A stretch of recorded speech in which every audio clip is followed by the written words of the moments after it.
Bonjour à toutes et à tous. 1, 2, 3, ça déboîte une boîte, un contenu, une explication express, s'il vous plaît. Et aujourd'hui, on va parler de Scotland Yard. En jeu pour 45 minutes de 3 à 6 joueurs dès 10 ans. Tous les détectives de Scotland Yard sont à la poursuite de Mr. X. Un joueur est désigné pour jouer le rôle de Mr. X, et tous les autres joueront les détectives. Chaque joueur dispose d'un pion de couleur, le représentant, ainsi qu'un certain nombre de tickets de transport, métro, taxi et bus. Mr. X dispose en plus d'un tableau de parcours et d'une visière. Au départ, chaque joueur tire au hasard une carte station et pose son pion sur la case indiquée, sauf Mr. X.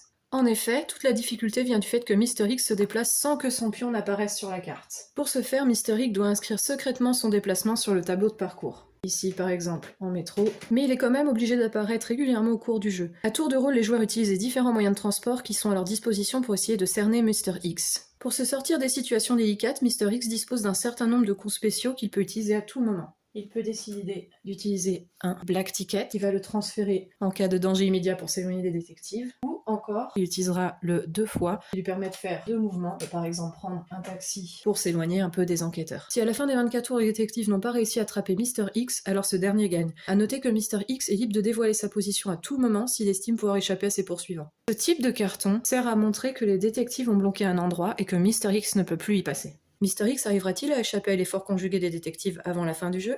À vous de jouer!